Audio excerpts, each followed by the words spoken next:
माँ आइए ना अंदर। रिया कहाँ हो? माँ आ गई। माँ आप बैठिए ना। कहते हुए निशांत ने माँ को सोफे पर बिठाया और खुद उनके बगल में बैठ गया। तभी रिया कमरे से आई। बड़े अनमने ढंग से पाँव छूकर बोली, माँ कैसी हैं आप? बाबूजी कैसे हैं? ठीक हूँ बहू, बाबूजी भी ठीक है। गेहूं की कटाई हो रही है ना, नहीं तो वो भी मेरे साथ आते।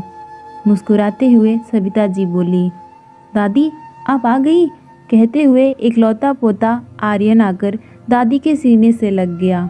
दादी कैसी हैं आप? आपसे कितने दिनों बाद मिल रहा हूँ। दादाजी कैसे हैं? वो क्यों नहीं आए? दादी गांव में सब कैसे हैं? जाने कितने सवाल पूछ बैठा आर्यन। सविता जी मुस्कुरा उठी।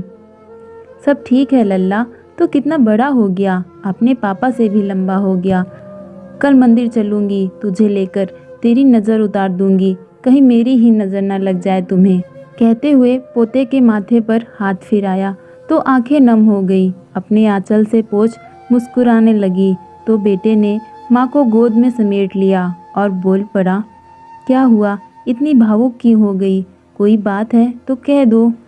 नहीं बेटा कुछ नहीं, कितने दिनों बाद तुम बच्चों को देखा। जब तुमने ये घर लिया तब नहीं आ पाई, तब बाबूजी बीमार हो गए। बेटा घर तो बहुत सुंदर बनवाया है, स्वर्ग जैसा। हाँ माँ जी सुंदर बना, तो पैसे भी तो कितने खर्चने पड़े आपके बेटे को, और तो कहीं से मदद मिली नहीं। सास की बात का जवाब देते हुए रिया के बातों में ऐसा जहर बुझा तीर था जिसने तुरंत असर दिखाया। माँ बेटे दोनों शांत हो गए, जैसे आरोप दोनों पर लगा हो, माँ बाप को कि आप लोगों ने मदद नहीं की, और बेटे पर कि तुम्हारे माँ बाप ने मदद नहीं की। दादी आइए ना, आपका कमरा दिखा दूँ, आप थोड़ा आराम कर लो। पोते ने दादी और पिता के लिए माहौल को आसान करने का प्रयास किया और उनका हाथ पकड़ मेहमानों के कमरे की तरफ ले जाने लगा।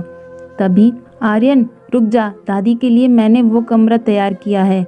उतने बड़े कमरे में दादी क्या रहेंगी, और इस बीच कोई मेहमान आया तो हमें परेशानी होगी। जानते हो ना मामा जी आने वाले हैं।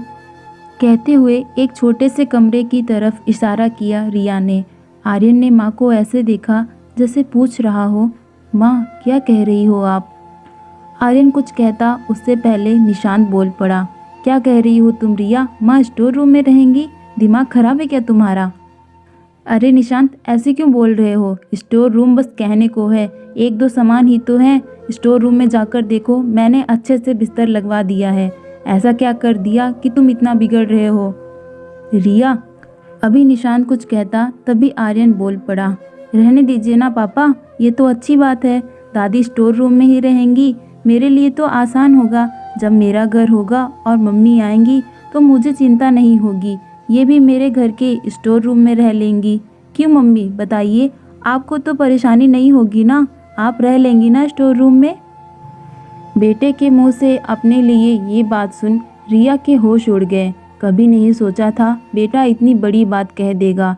ऐसा लगा जैसे सामने बेटे ने आईना रख दिया जिसमें वो अपना विकृत चेहरा देख रही थी, और देख रही है उसी दर्पण में अपने कुरूप भविष्य का प्रतिबिंब, जो आज के किए कर्म का ही प्रतिछाया था। वो ऐसी निढाल होकर सोफे पर बैठ गई जैसे अर्धमूर्छा हो। क्या सही क्या गलत समझ नहीं आ रहा था। तभी सविता जी ने उसके कंधे पर अपने मुलायम हाथों को रखा। रिया ने सिर ऊपर उठाया तो नज़रें सविता जी के नज़रों से मिली।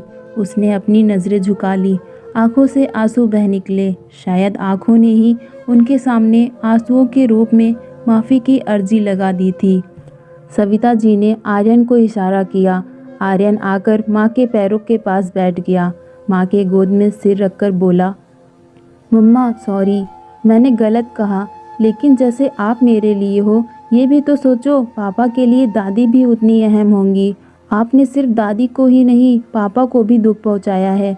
उनके बेटे ने ये घर बनाया है तो सबसे पहले हक तो उनका है ना माँ? माँ के चेहरे को अपने हाथों में थाम फिर बोल पड़ा, मम्मा मैंने कुछ गलत कहा क्या? आप बोलो। अपने बहते आंसुओं को पोंछ रिया बोली, नहीं कुछ गलत नहीं कहा, मैं ही गलत थी माँ, मुझे माफ़ कर दीजिए। और निशांत सबसे बुरा मैंने तुम्हारे साथ किया। अब मुझे समझ आ रहा है मुझे माफ़ कर दो प्लीज़। अच्छा माँ, अब चलिए, मैं आपको आपका कमरा दिखाती हूँ जो सिर्फ आपका है, मेहमानों का नहीं।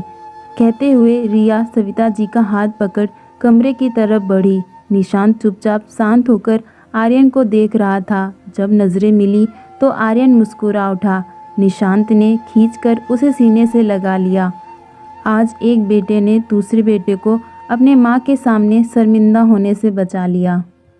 दोस्तों, ये छोटी सी कहानी आपको कैसे लगी कमेंट करके बताइएगा और प्लीज़ वीडियो को लाइक और चैनल को सब्सक्राइब करना ना भूलें। Thank you so much for watching. मिलते हैं एक नई कहानी में, तब तक के लिए टाटा बाय बाय।